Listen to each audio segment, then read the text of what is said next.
It's just a process and a journey, and it's incremental, and keep pushing. What are some steps that you would recommend someone viewing this podcast to say, okay, I'm great, I'm creative, and I would like to make more money than what I'm making now? So we as leaders, and I know this podcast is going to be aimed at young people who want to become leaders, have got to focus on what our team are looking for. How did you get into this industry? And also, after that, what originally motivated you to then go and start your own business? Because inspirations and aspirations is what this business is about. It's not going to happen overnight anywhere in the world. So when they come to you and they go, I want 70% and there's 100 pennies in a dollar.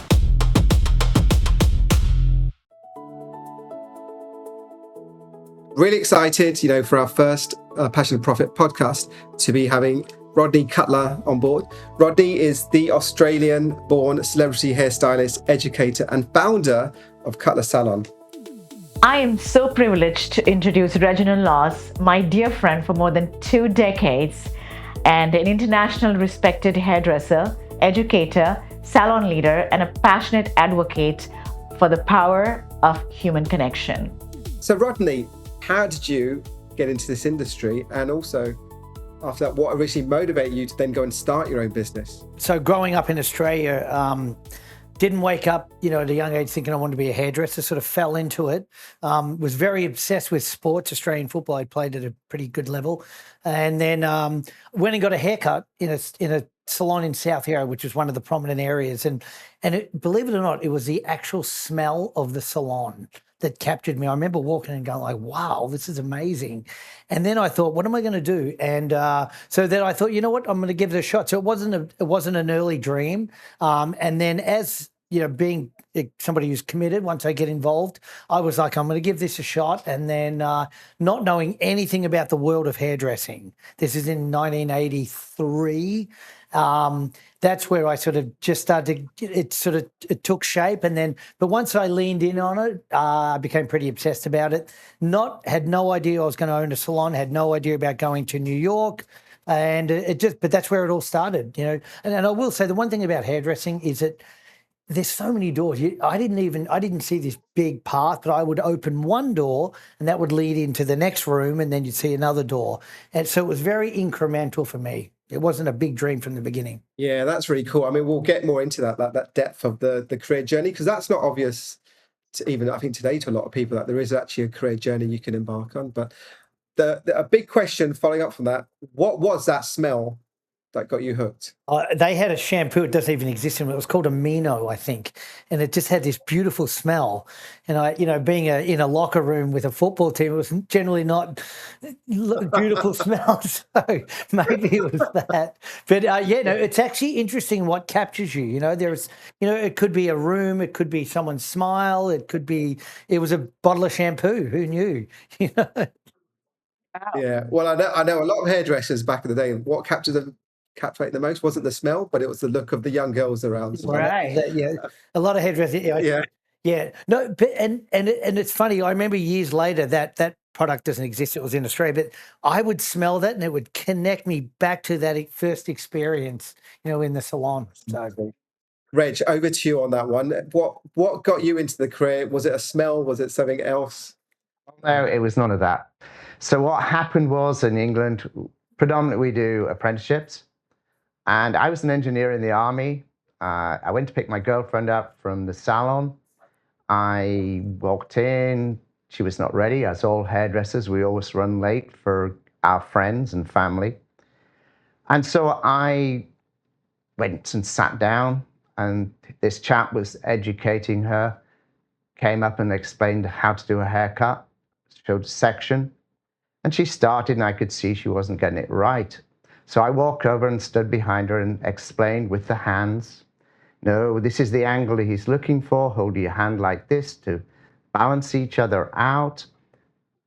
And unbeknownst to me, the chap that owned the salon, or the educator, stood behind me and said, oh, you're a hairdresser. And I said, no, I'm an engineer.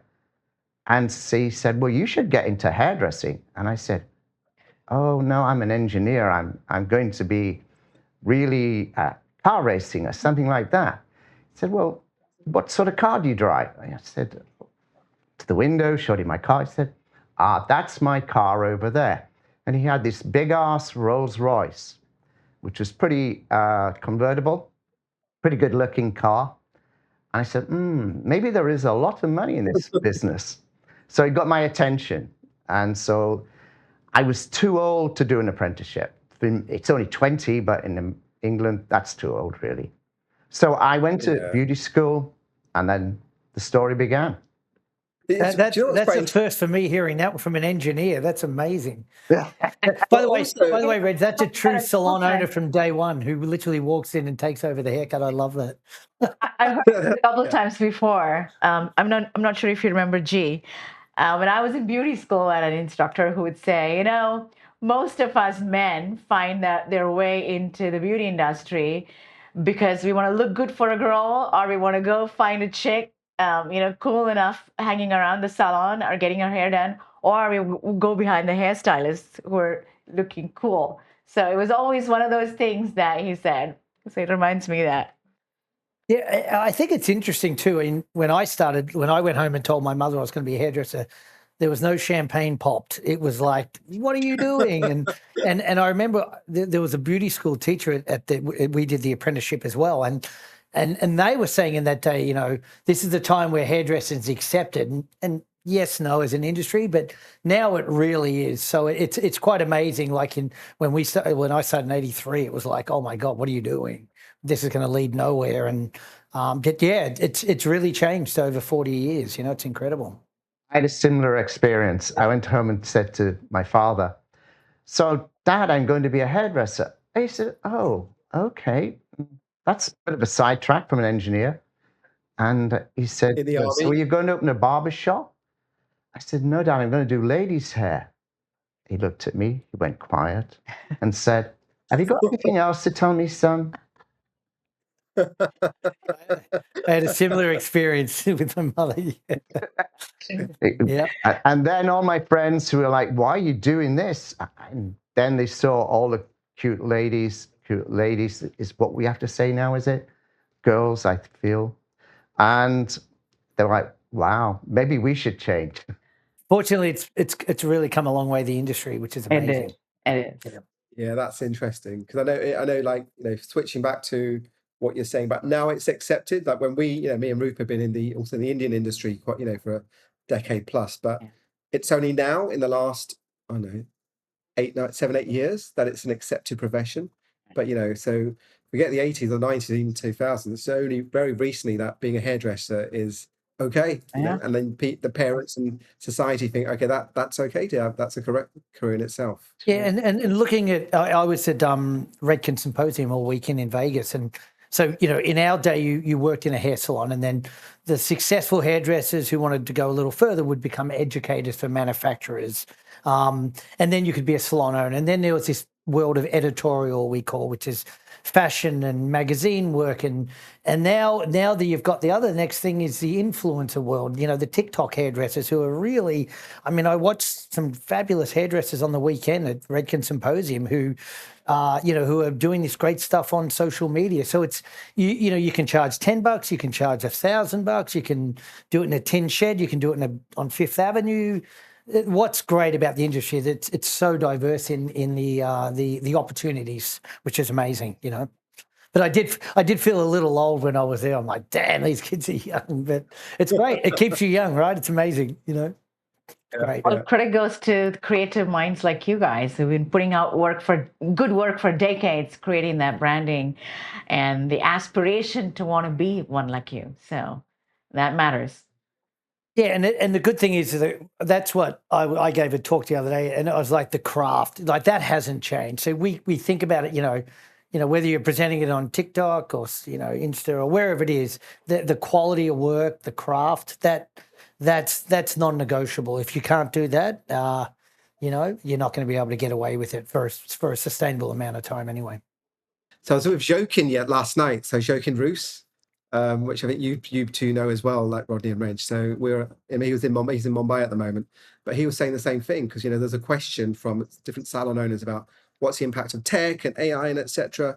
But he pretty much said the same thing. He goes, in our profession, where it's hands-on, the craft still matters. So the tool right now is not there to replace what hairdressers are doing. So use the tech as a tool to support your work.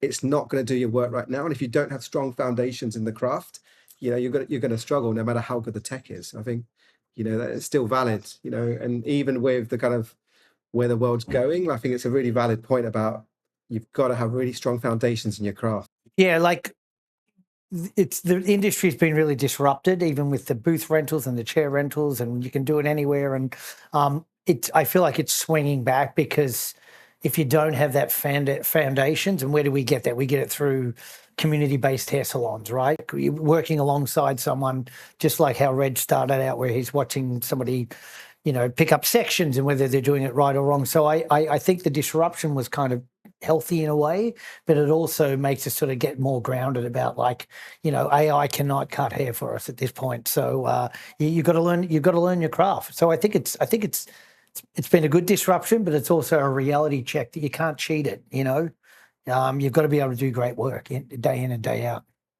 The new things that will be of assistance is you can use AI, or not AI, but you can use technical tools to have people on a same level.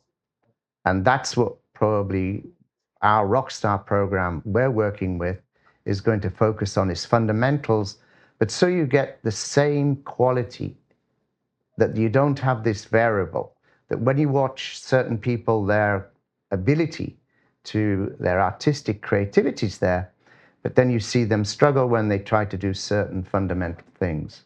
However, a great lever is when you get in the salon, you start to do clients' hair and you're with great hairdressers. And that's what I admire about Rodney's setup, is that of work.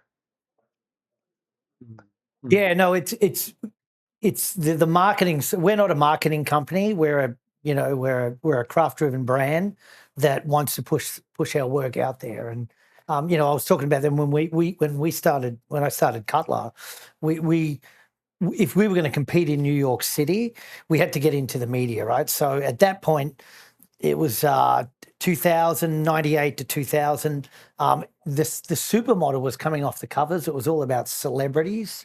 And if you rang Vogue or whoever and you said, hey, you were opening a shop, they're like, well, who do you do? And you're like, no celebrity names. So at that point, I was like, okay, so if we're going to compete, we're going to get in the media. Let's dial in. I just joined Redken. They'd moved to Fifth Avenue from the West Coast, and let's become an authority at Fashion Week. And then it was really about not who we do, but what we do creatively.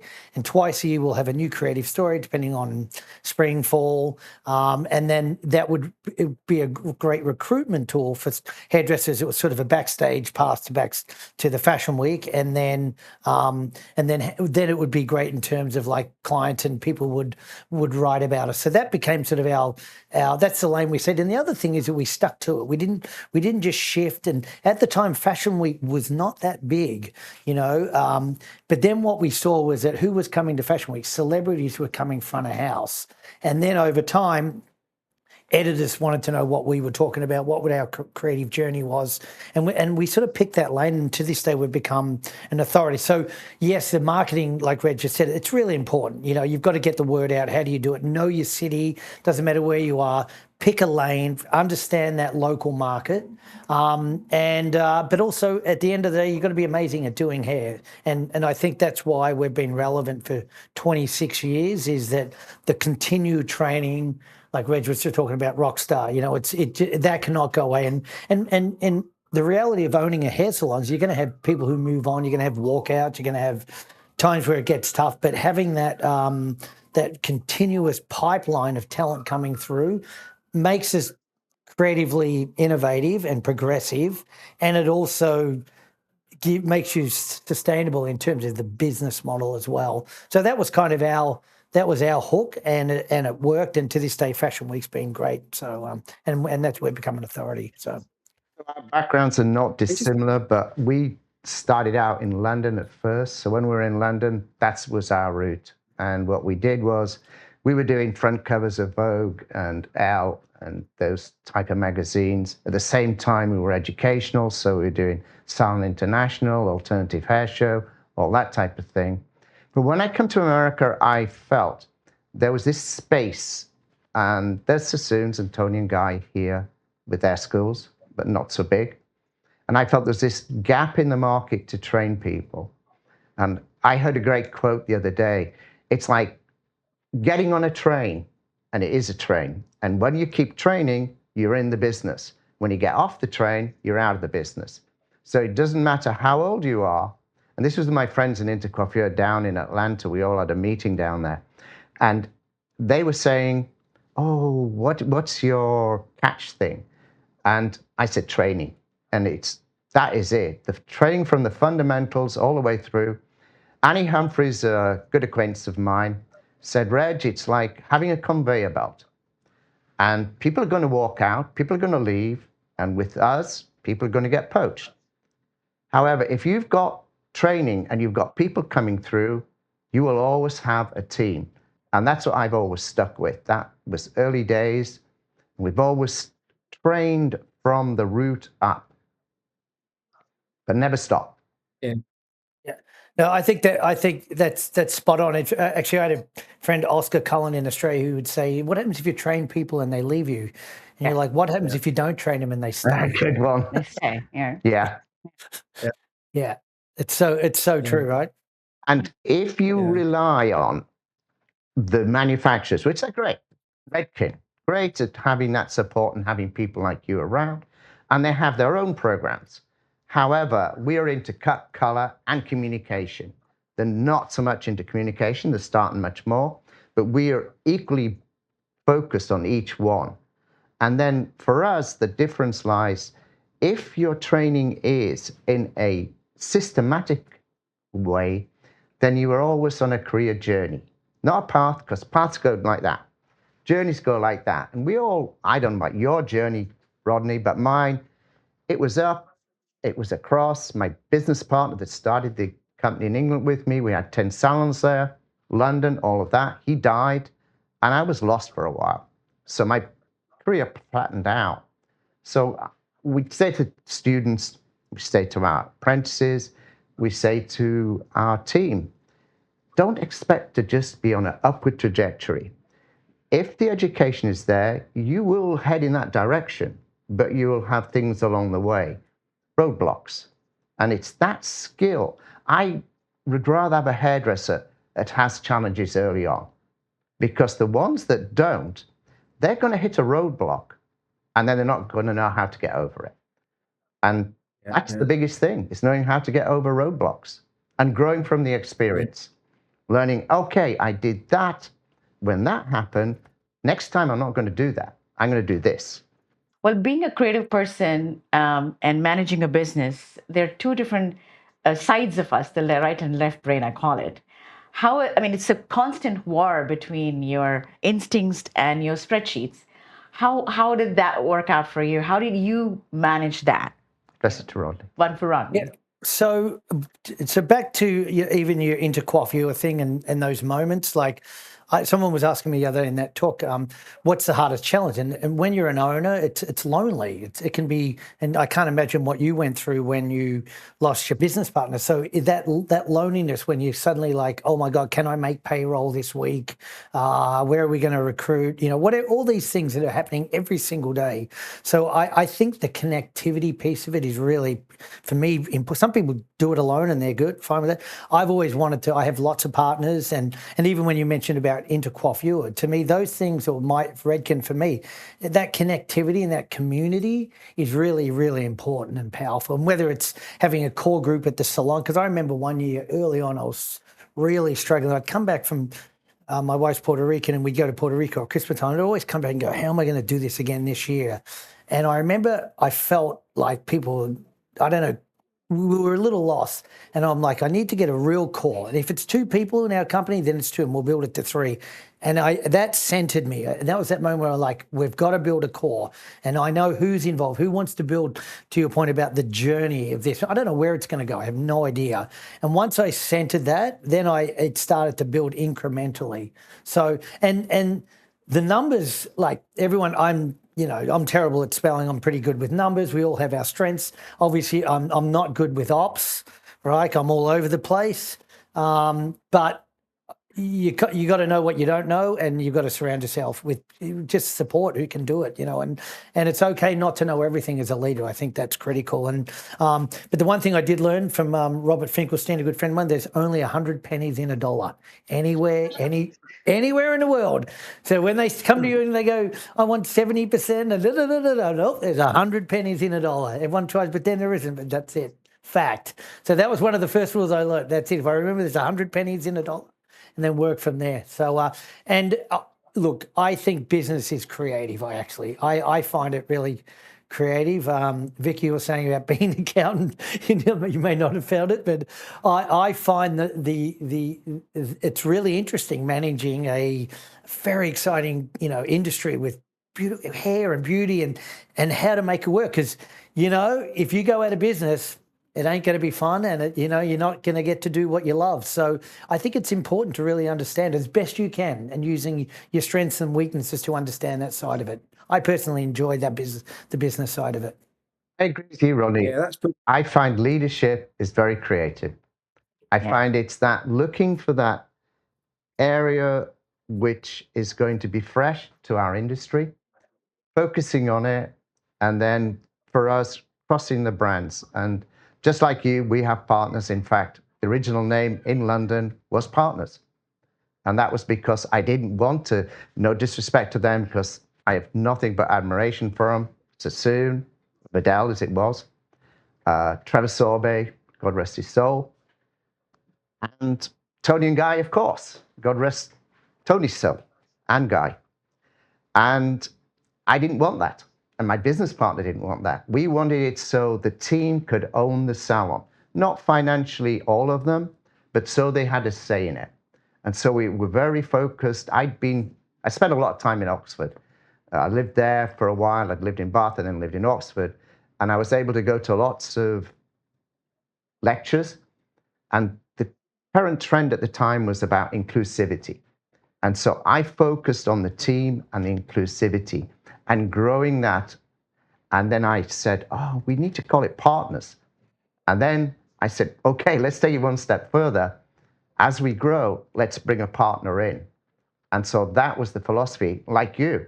And to this day, that's what we do. All our stores here have a partner. Yeah, no, I think that, bravo. I think I totally agree. And some of the biggest challenges we've had is when you grow outside, like when you're in the salon, it's easier, right? You're touching everybody, you're talking to every client. But once you do your first outpost, you're like, oh my God. And we've expanded, and our biggest challenging salon at the moment is Los Angeles. We don't have a managing partner there who actually is a hairdresser and boots on the ground. So I think it's more important. The brand, yes, there's brand equity, but at the end of the day, once that client sits in a chair, they don't care about, they're very successful in New York. They care about the experience with the hairdresser. Absolutely. So it really dials back to that simple relationship. So we have found it, and we've just opened in London, and I have an incredible partner, Anthony Kiss, who actually came from Sassoons, and that was my vetting, was not the neighborhood, how big is Cutler going to be in London. It was really about who's my partner. I got really, really fortunate, and he's amazing. So that's what I've realized, Reg. I'm with you on that. And the one thing is, you can move the salon. It's very hard to remove a partner. And so the first thing is find a great partner or a great team to work with. I didn't have a partner at first, except my business partner, the two of us. And he was the better hairdresser than I. And so he spent most of his time doing fashion work and things like that, where I was more salon team orientated and fundamental skills. Given that, it's critical when you're in picking that person to even just lead the store. I'm a great believer in calling them leaders. I hate the word manage. Manage money, lead people. And so the leader has to be a reflection of yourself and have your core values. If they don't have your core values, then it's not going to work. It really will. You'll hit a wall, and that will mean you'll disappear, because the salon will just one way, another way. And eventually, like you say, you have to get rid of it. Yeah, and also when you go into different neighborhoods, we went to Miami many years ago. It didn't work out. Actually, the hotel went out of business in 2008 and then crashed, which we didn't expect. But our mistake was that we thought they wanted New York to come to Miami. Most people want you've got to understand the connection with the neighborhood. And when even in New York, so we have 4 salons in New York: Williamsburg, Tribeca, Soho, and 58th Street. The demographic, how many people book online, right? Up 58th Street's an older clientele. They tend to book less online. Even to the point we can see where are they using Visa as opposed to American Express. So all these little things. So when you go, so when you just go in there and go, so how do we market to them? Are we marketing on social? Are we marketing on Facebook? Are we what's their preferred payment? What's their best way to book online?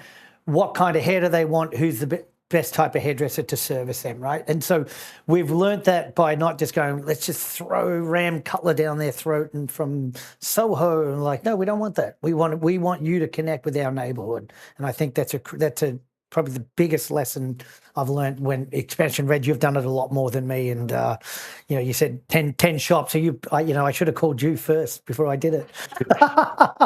Before I went and learned the hard way.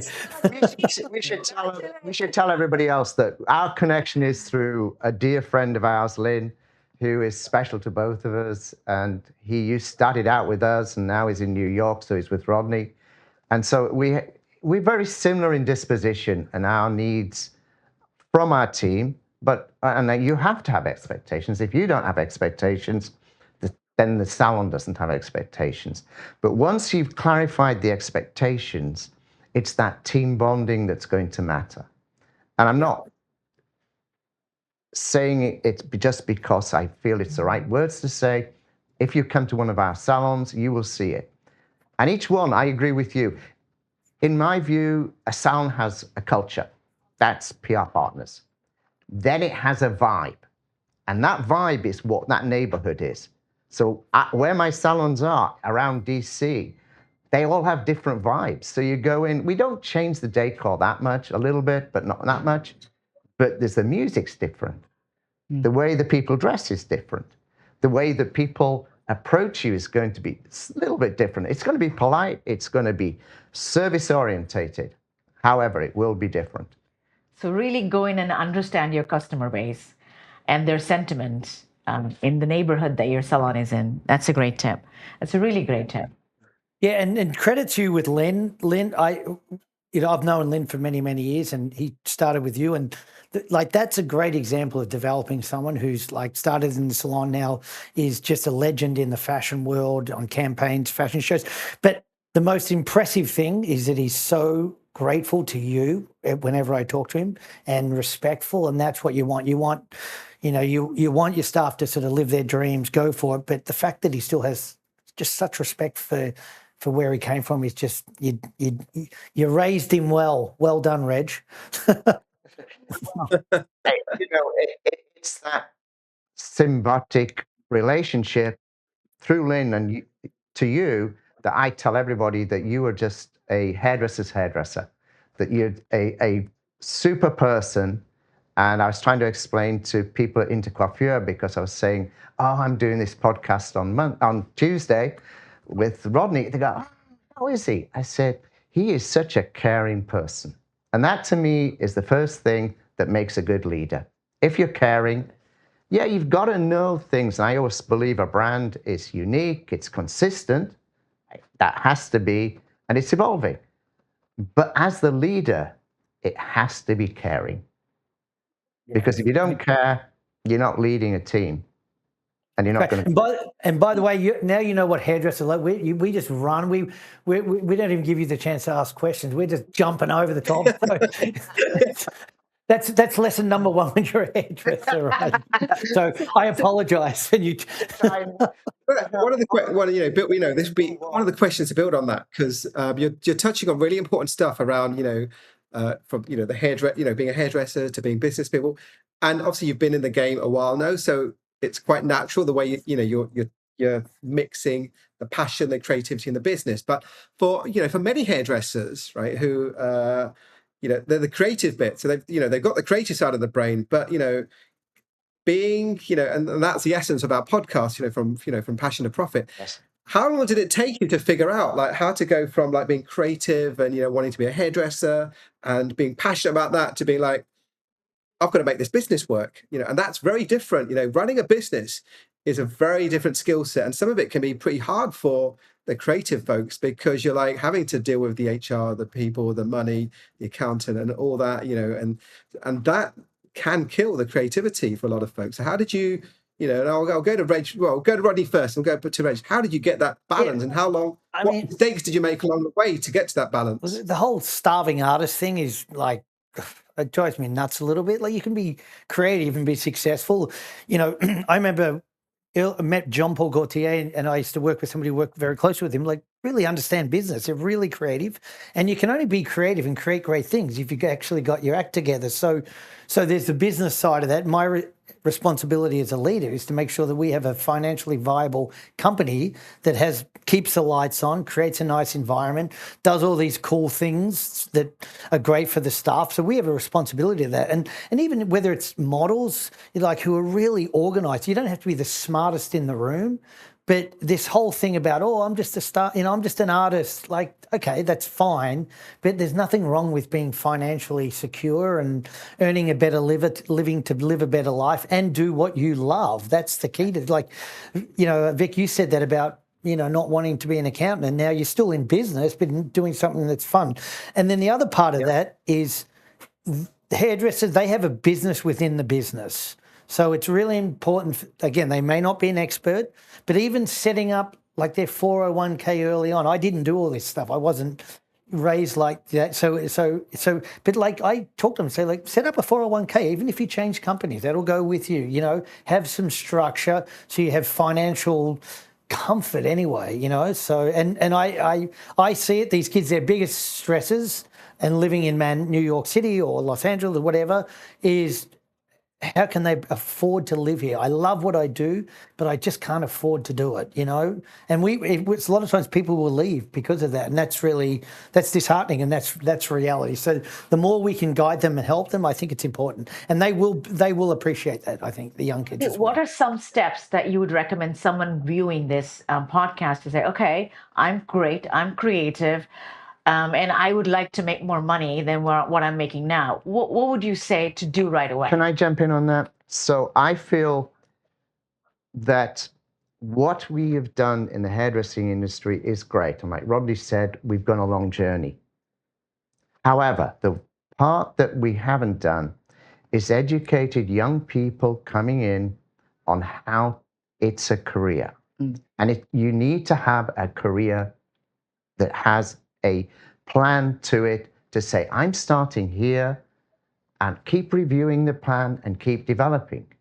Because if you just jump in and you say, I'm creative, look at me. And like I said, the people that are quick at doing things, Lynn was amazing. We showed him how to do things. The next minute he was creating these looks. They look phenomenal. But I said, whoa, slow down. You've got to be able to do things that look natural. And yours tends to look very creative, but too creative. And somebody's going to ask you to make it look as though the wind just blew through it.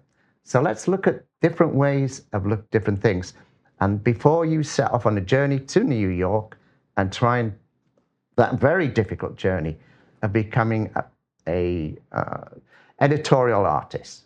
And I feel that I want them to come, and we have more people coming to us as students and as apprentices, because we've created this awareness that we're about creativity, we're about art.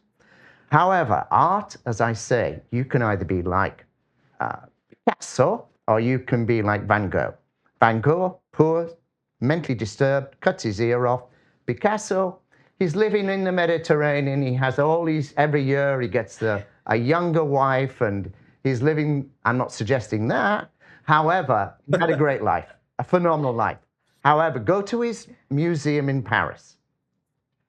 You'll start off at the lower level, and there he's taught how to do things in a classic, traditional style. And as you come up, you're going to see his evolution. That is you, but it's not a straight line. You're going to come up round a circle, and you're going to gather knowledge. And at the end, you're going to be this artist that the world is like, I'll pay you $1 million for your painting.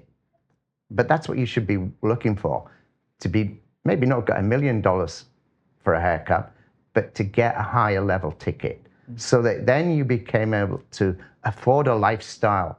Because we know now that younger people are not as focused on about having a house, but they do want a great lifestyle.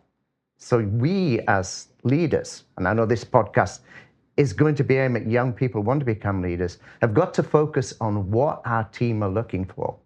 So this person's going to want this person's going to want that, but it's going to be different. And we've got to tap into that. And then we've got to say, oh, this is what you want. That's great. To do that, you're going to need this amount of money. How are you going to achieve it? And take them on a financial journey as well that matches their aspirations. Because inspirations and aspirations is what this business is about. And if we can keep that fresh, which is the other aspect of this. So I have a well-established business here now, and I have some people that's worked with me. They should be retired, but they're not, because they love the industry so much. And that's what we have to cope with that as well. But we've got to keep them fresh, because we've got to identify with them, and they've got to identify with our brand. And so that to me is focusing on the profession, but focusing on the finances as well. So it's not a starving artist. So bringing back to the career path, the discussion and journey and education, it's a question that I think is relevant all over the world, and I'm going to ask it. So who really is responsible for education in our industry? The product owner, the distributor, the salon owner, the institute? We seem to not get that right, no matter where we are, whether it's Europe, America, England. Asia.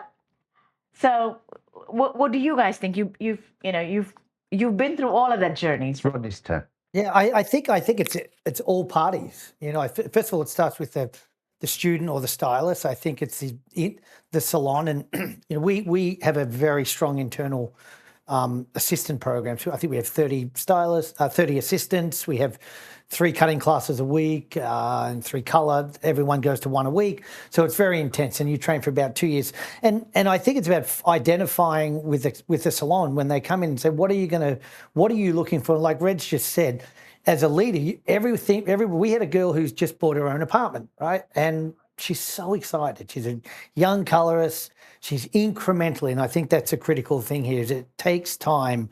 It's not going to happen overnight. So she's incrementally done really well, and that was really valuable to people. Other people may be like, I don't care about that, but I want to have an experience and go to Paris Fashion Week or whatever it is. So as a leader, it's identifying that, and it's the same with the education. Just like Reg said about he's got people who have been with him for many years. I think that's fantastic. Now, if there's no replenishment and new growth, it can get stale. But the last thing I would, and it sounds like Reg is the same, you're not going to force that. They're a part of what's made it successful. We've been going 26 years. So that's critical, but also bringing the newness and developing it. So having core values that are non-negotiable, and I think that's a quality. But even with technique, that actually changes, So if you're at Sassoon's, you're using scissors. I came from Bumble and Bumble. What I loved about Bumble was that it was still relevant after 40 years. And it wasn't about one person. That was when I started Cutler, just like Reg, it wasn't about Reg. It was about partners. It was about a collective, and everyone can build their brand however they want to do it, right? But that was I was inspired by Bumble for that reason, that it was so relevant. It wasn't about one. So, and then the last thing is having young kids, like, be persistent, not pushy. Be persistent. Go, go, go. If you are the best hairdresser in the world and you became that today, no one knows that yet. It takes time. And I'm saying, if it's factually correct, it takes time for the world to recognize that. So you've got to honor that. It's just a process and a journey, and it's incremental, and keep pushing. And then be around environments. When people come in, I interview people, I tell them, I look at this that you're interviewing me, whether I'm worthy of having you go on this journey with us. I've never tried to sit like, you're so lucky to be here. You know, I'm going to decide whether you work here. I tell them, go and interview 10 other places, because I want you, if you're going to get on this bus, even if you're in the wrong seat, I want you to know when you have that little valley, that you'll know, like, oh, this is a rough time, but I'm on the right bus. I believe in this culture. I know the leadership will help me get to what I want, despite it being different to the hairdresser who's in the other chair. Right. So all these things are really critical. I have a point there, and we talked about culture and education, and we talked about the depth of education that you as a salon owner is taking responsibility for within your team, and creating these apprenticeship programs and taking your team to the level that you need to see. Now, going back to the question I'm asking is, in the industry, many of the salon owners would like to rely on the product companies to do their education. It's not wrong. I think they've done a great job. I think they've taken the burden of the industry for quite a long time. But is that the right approach, or can there be something better? It's my turn. So here's what I feel. If you want a generic product, so it's like a McDonald's, and you want just a consistent product, here it comes, cut hair, color hair, out the door. Then the manufacturers are going to give you that. However, if you want something unique, which is what I feel every brand, real brand, should have, then you've got to take ownership of it as the leader of the team, as the leader of the company. And you've got to have a clear vision of what you want to see, and you've got to have your own, like Rodney has, and like we have, your own educational program backed up by artists coming in and saying, hey, this is what was working for us. And like Rodney said, taking, we won't say stealing, maybe that idea and adding it to your program. However, you need that constant education from within the salon group, not from manufacturers on their own. They do a great job. I mean, I've been connected with Weller for a long time, originally with L'Oreal. All these manufacturers do a great job, but there is that level. And if you're happy with that, that's great. But if you want more, if you want that name above the door to mean something, so people walk past the door and go, oh, that's so-and-so, this is what I will get there. And they know your brand and what will be delivered and the experience. Because I feel nowadays, I know it's always been, I don't think it's, we talk about it now, we just didn't know the name and didn't wear it on our sleeve. It's an experience now. It's not a haircut, it's not a color, it's an experience. And the critical thing is to build retention. Right. If you build retention with your team and with your guests, then you've got a unique proposition. You've got the perfect solution, because you're just going to grow. Whatever you do, you're going to grow. As Rodney said, the young people going through, that keep the people that's been there for a while fresh, but it'll also bring more people coming in. And that art, we structure it. We have a program that focuses in Rockstar on how to develop each one. And that, to me, is what it's about, is developing that retention with the team, with the guests, so they keep coming back and they have an expectations. And from that, you get referrals on both accounts. Right. With the guests, they go out and they talk about you. They talk about the experience. Don't say, oh my God, he cut hair using, it probably even don't say I use scissors or use razors, which I was friendly with Michael from Bumble and Bumble and knew him really well, so I know the background of it. And so it's about that experience and them telling their friends. It's also about people who are in your employment going out and talking to their friends and saying, oh my God, I work in the best place ever. And then they want to come and work with you. So if you're a salon that's looking to... I'll just add on, I'll just add on that. So, and the education, so the manufacturer, I think it plays a really, it's a great part. We use Redken for a lot of things, especially on the science, new products and all that sort of stuff. It's easy, like, to let go of the salon education. It's very, very expensive. And I know a lot of salons will say, oh, we offer it, and they would like to. It's not at their core value. And it's the first thing they want to drop because of the economics. So during COVID, when we came back, right, so we had 50% occupancy, we were only allowed to have. Now, what does that mean? It was so vague, right? And we've had no money come in for 3 months. So, and I remember our manager, we were chatting, she's like, why don't we just stop the education? I'm like, absolutely not. That's non-negotiable. That is the one thing, is, as Reg has said, about the pipeline of the future. So it was so difficult. So what do? We said, if you bring a model in, that's another person in the space, right? So now that 50% occupancy plus the guests, they're paying the rent. So we went to mannequins. So we said all the training will be done on mannequins. That's not a person. So that reduces how many people are in the space. So we were really creative and strategic on how we could, again, not negotiable to drop the education, keep that going. And I think we probably spend $500,000 a year, maybe between 400,000 and 500,000 on education, paying the teachers, paying the students for their time. But it's the most critical thing. And then we can top it up, right, through online education from third-party people, manufacturers, and all that. So I think it's all, but it starts with if you're really committed to building, a brand and a collective, then it's got to come in from in-house if you can do it. So the essence of this. Is that something that was? Go ahead. Now, is that something that was caught, because, talking to both of you, you've been in the game, a long time, 30 plus years, etc.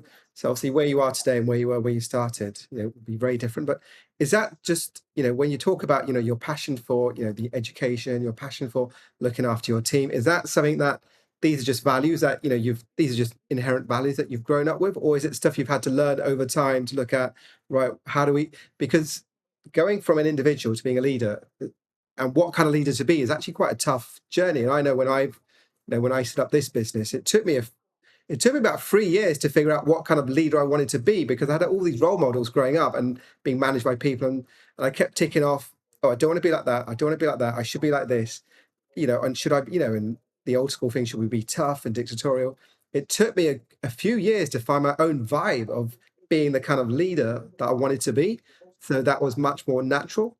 So how did that work for you? But both of you, and Rodney, will go to you first, and then to Reg, and more because me and Rupert have grown up, looking at the India market, and you two are way ahead of what we would experience here. I know for sure. So it'd be interesting to look at how could we imbibe some of that kind of values to salon owners and hairdressers. Yeah, I think it's if you're a chef and you train at McDonald's, that's a different experience to being at Danielle's, right, or Alanda Castle, whoever. So there's the environment that you've been exposed to, which is a powerful thing, and then who you are. And there's a great quote by John Maxwell, a business leader, somebody came to him and said, he tells this story, he said, oh my God, if I'd only met you 25 years ago, could you imagine where I'd be? He goes, if you'd met me 25 years ago, I wouldn't have been able to tell you what I just told you. So, I am that. I definitely, I am a different leader than I was when I first started. I thought I was going out of business every day. So I'd be like telling people, get out of the staff room, the clients aren't in there, and I'm more chilled now. And I've realized what's really critical, what's not worth, going to war over, and I think I've got better at it. Some things I probably haven't. So it's just who you are, and you just got to be authentic. That's all I can be. It's like, as long as I'm authentic, I'm not perfect. I'll grow in some areas, I'll get old in others, and it's all good.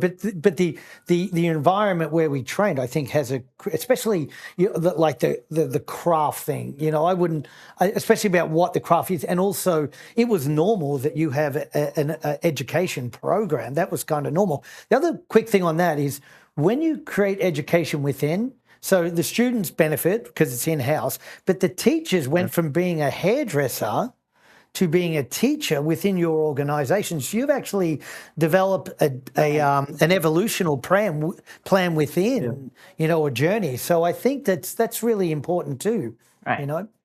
Sorry, over you, Reg, sorry.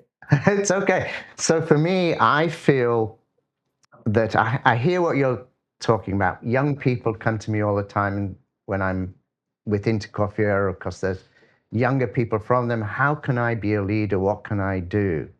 And I say it's simple, and it is simple. You start by educating. I'm a great believer. If you don't become an educator first, you can't be a salon owner. You need to have that education, knowledge of communicating with somebody and listening. You've got to hear where the challenges lie. And when you hear where the challenges lie, then you can say, am I hearing what you're saying here, Rupert? That you feel, in your own words, not in their words, you feel that this program is way too strict and it is not for you. And then I'd heard what she had to say to me, or something, whatever it is. But I feel that if you can bring your team or yourself to become an educator first, and then to become a leader from that, and I know that people want to be, nowadays, number one straight away, more challenging. But understandable. I don't know, Rodney, I feel in our day it was the same. I wanted to be pretty successful pretty quickly. And I feel that it's all about looking for a role model. And I believe there are great role models throughout our industry. And people say, oh, well, how can I reach out to them? And I said, well, most of the time you don't have to. However, I remember going up to certain people in our industry. There was a guy that Stephen Messias, who was one of the originals from Sassoon, took over his business. It was Keith Hall.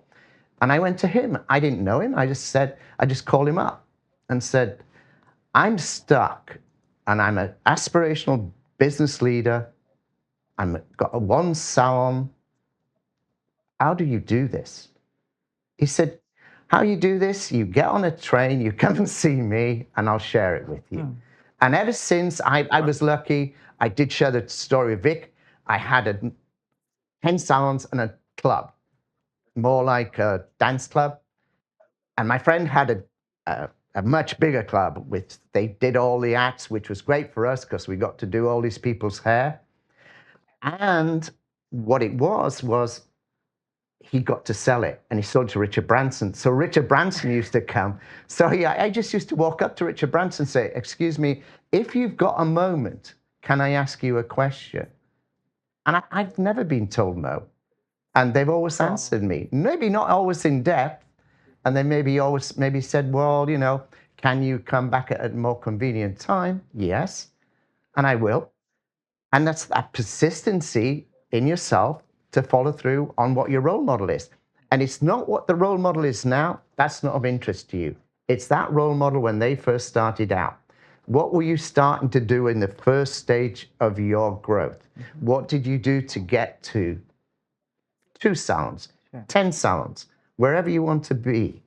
And then ask that question and ask them to share that with you. I doubt there's anybody that won't share it. You don't get anywhere by being shy in this industry or any industry. Absolutely. I don't think our industry is any, profession. Industry. We're actually a lot more chill to be able to reach out to people, right? So that's a great story, though. It always gets me with that story with Richard Branson. Well, it's only because he became famous. At the time, he wasn't. He wasn't really that famous, so it wasn't that challenging. The gay nightclub, and he had his records. He did have a hair salons once, which we did discuss once, and I said, well, you should have come to me, because that is my knowledge base. Anyway, joking apart, he didn't make a success out of it. One of the few things. So one of the cool things that I when I learned about you, Rodney, that excited me was the New York Fashion Week and everything that you guys have done to be the it salon in New York today, and to be able to build that New York Fashion Week branding associated with your salon. And you've been so successful with it. You also encouraged a lot of your team members to grow through it. And you've been there persistently. Now, someone that's watching you and wanting to grow like you, what's the path for them? How did you cut into this? And what do you suggest for someone that's in the industry looking to do similar work now?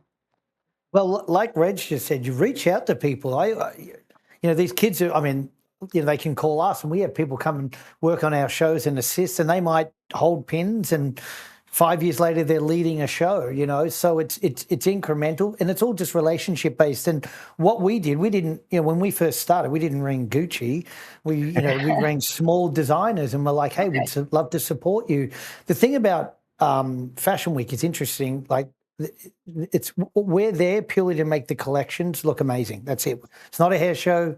No one cares how fabulous we are. It's Right. do the clothes look better by the decisions we make on the look that we're creating, and that's it. And when you go into that mind, it's actually really nice because then you start to learn about a brand and not just like, oh, I think French twists are in this year. No, it's about what hair is going to look amazing and make those clothes shine. So you see it in a much more of a collective, same as makeup, music, with the models there, casting, and then once we and this is the thing about it's about sticking. You don't just do it one year. What I believe, a lot of people come in and they'll throw money at the designers.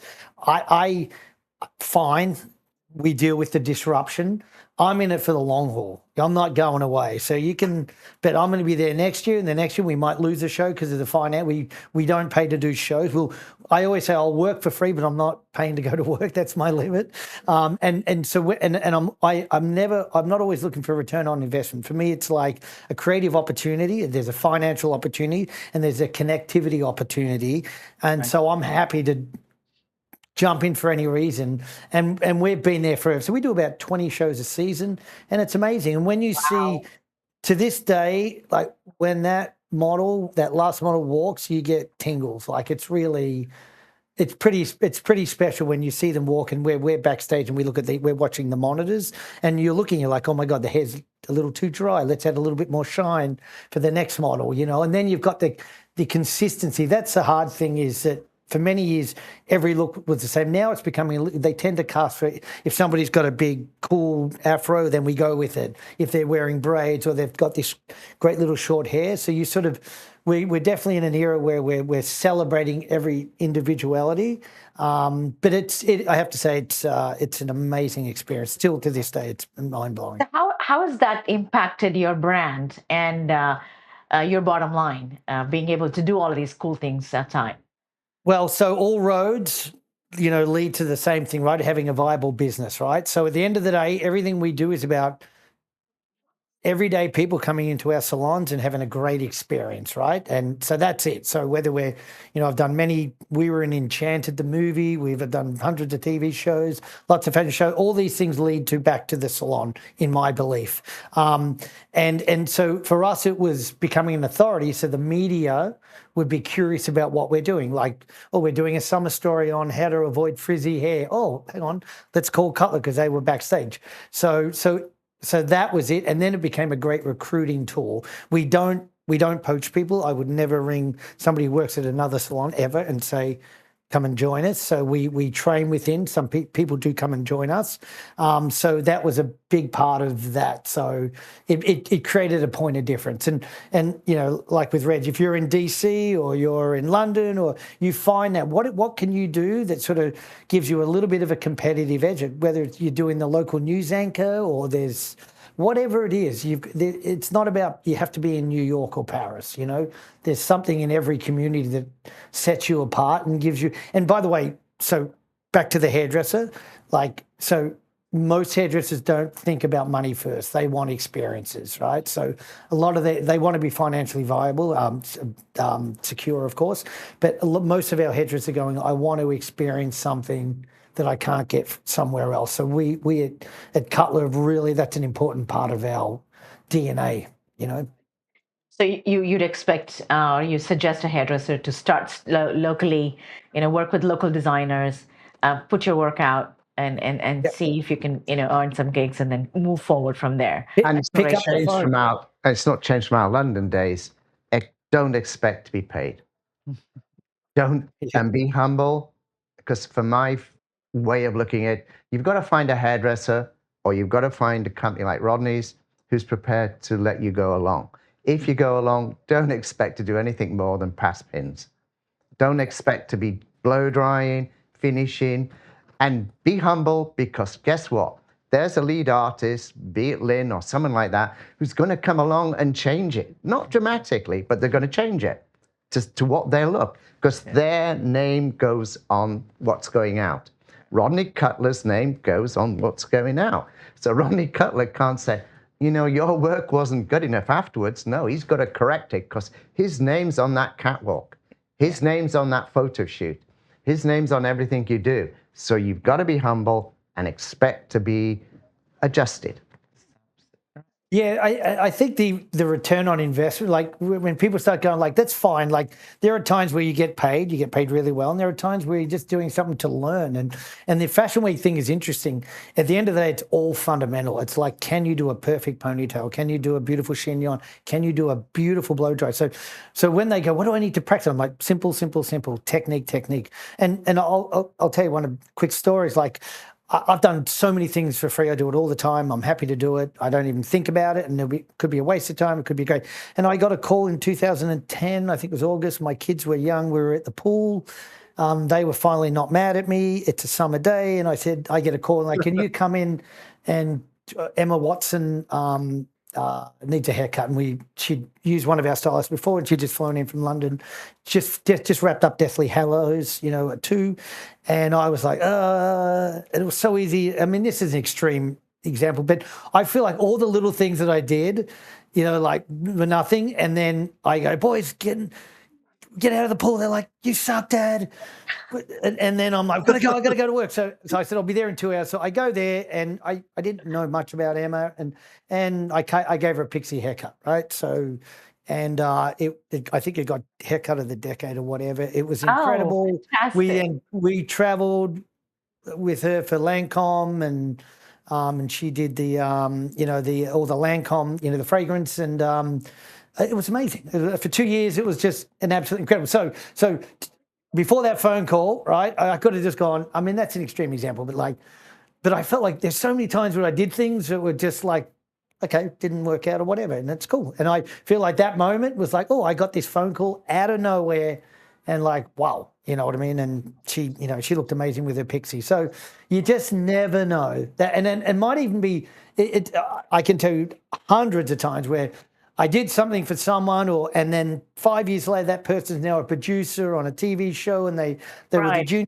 producer. Now they're doing the Today Show, and they're like, call Rodney, and blah, blah, blah. And you built an amazing network doing that. And it's all about trying to do the right thing, be supportive of people. And so you pick that young, if you're in a local market, find that young photographer, makeup artist, hey, let's do some shoots. Or there could be a fashion show at Bloomingdale's in Michigan, wherever it is, and they're doing a little. And there's so much fun in pulling together resources and being able to put up a show and do something locally editorial as well, right? What Rodney says, though, is something that I feel that a lot of hairdressers don't understand. I remember at 3 o'clock one morning, getting a call when I was in London. Somebody wanted a haircut. You had to go do it. They wanted it for a photo shoot that day. And then they were on Concord doing a shoot in New York straight after that photo shoot. And, suddenly you've elevated yourself, but you've got to show up. You've got to show up. But I'm going to share with Vic and Rodney, because they both have families like you have. My daughter calls me Reg, because she calls me Reg because I was never there, she said. I was always...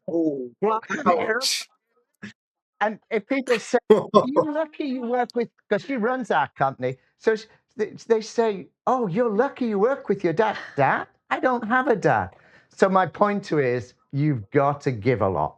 To become successful, you've got to give. Give to your team, give to the people around you, and give up your time. Because if you don't give up your time freely, you're not going to be that elevated person. Because they will then come back to you, which that person did, 3 o'clock in the morning, and said, hey, this is 9 o'clock in the morning. I've got a shoot for you in so-and-so.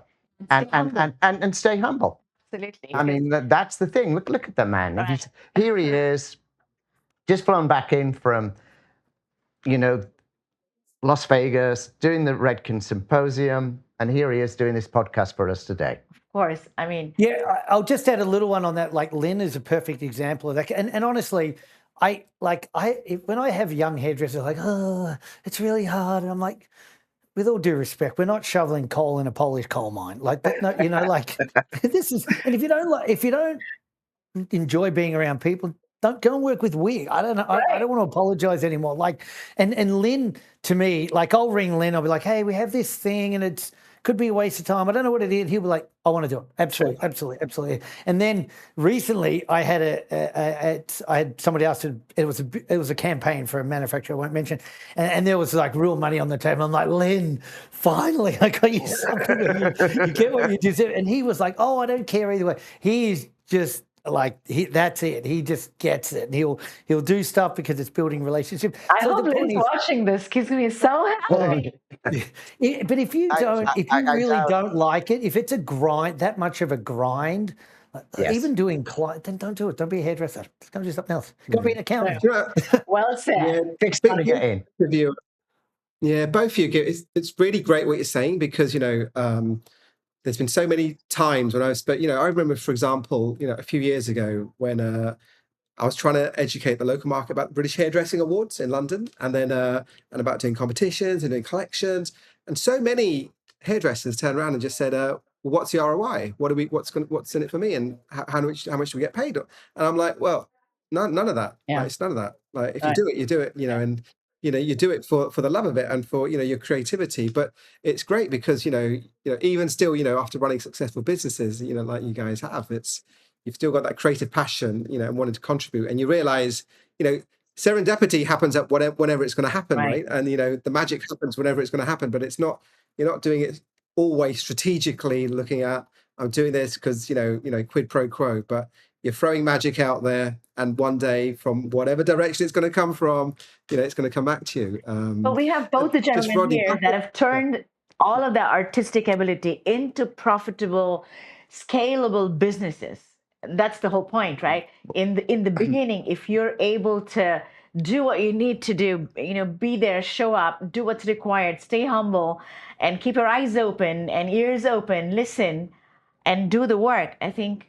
Yeah. Well, it's funny that British Hairdresser of the Year, we won the first Young British Hairdresser of the Year, and that to me was when I knew our training program was up to par and was there with Sassoons, with Tony and Guy, and Trevor Sorbet. And so what is the story behind that? That chap was with me for 30 years and only retired last year. Wow. And so... It's great. It's building that connection. Yes, it cost the company a fortune to put him in that time period. Now we've probably said not so much. Mm-hmm. And then you build, the other thing is, once you start going on the journey Rodney's on, you build connections with photographers, and they will often do it for you because they like you. Sure. And so it isn't always a lot of money, but at first you've got to expect it to be a lot of money because you've got to build your reputation. So you've got to invest in yourself as well. Right, that's a great way to put it. Invest in yourself. I'm going to have to leave in 10 minutes. Believe it or not, I've got a client this morning, so I've got to get on the subway. Wow. I wish I could post like that. So I can't be late for my first client. No, as you know, you can't be late for your first. But I'll just say that, and I think being diversified, like Vicky was saying about, like, there are certain, for me, the salon's sort of the anchor and what we do, and it's my little safe space, and I love with the client. And then I tell our staff, go out there, and if you can, I was the creative director at Ulta in the salons for many years, and then I worked at Hair Cutlery. I had wonderful, great experience doing that, and I wrote a column in Esquire. I was a men's grooming columnist for 10 years. So I'm all about, and by the way, and when you have these opportunities to earn a fantastic living, absolutely, but don't think about that first. I think that's a critical thing, and that's what's great about our industry. Even pricing, charge as much as what you want. For me, pricing's a little bit about the brand. What type of clients we want to come in. We wanted to make. We're not, our prices start at $130, go to $200. We want it to be available for everyone. It's not inexpensive, but it's not crazy, and it's not. We could charge. You can charge as much as you like, but we really like the kind of work that we do, and it's creative and it's for everybody. So yeah, but have at it, make money, but more importantly, just love what you do. That's a critical thing. So Ron, I have a question for you. And you're in New York, Los Angeles, London. What's next for you? So, okay, so this is where when you go, what are your weaknesses? I am not, I could be more strategic. I am by the gut. I go led by my emotions, if it feels right. We looked for years in LA, and it didn't make sense. And my business partner, who's an absolute rock star, I love that word rock star you're using before, Tyson Kennedy, he found this spot, and I was like, let's do it. London, London to me is a crown jewel of hairdressing. Sorry, India, but London is sorry, Australia. But so I always had Places. a boyhood dream growing up with the Tony and guys and watching all this. So that's kind of like that. Oh my God! And Peter Gray, who's one of the world's fantastic editorials, a very dear friend of mine, and I said, Peter, keep your ears if you find anything. So this came available, but so I probably Vic's probably going, why are you not more strategic? I'm not. I don't have a 5-year plan. I just keep going. That would be one of my weak. I probably should have more of like, what does this look like? So if somebody wants me to open a shop next week and it makes sense in blah blah blah, I will look at it. You know, Right. So that's probably not the best strategic, but that's who I am. Oh, it's fair enough. I mean, wrap up questions. I think we'll go with Reg and then back to Rodney. You were just talking about, especially and the faster the faster the world gets, and different generations. You've got all this stuff on social media about get rich quick, and you become a millionaire overnight, and that. So I wanted to ask both of you, how many years and how long did it take to become an overnight success? So Reg, how quickly did you become an overnight success? I suffer from the imposter syndrome. And I, to this day, look to someone like Rodney and say, oh, I wish I was more like him. Or I would look at Nick Irwin. Does anybody know Nick Irwin? Yes. He was art director with Tony and Guy. Now he's doing knocking it out in the hair session work. And I'd like to be like Nick Irwin. So I'm always going, so I don't see I am a success. I see I am in a place where I feel good about what I'm doing. Time-wise, I feel you've got to set yourself, and maybe Ronnie doesn't feel like this, but for me, I've got to say, okay, I need to do this. Right now, I need to create this podcast with you.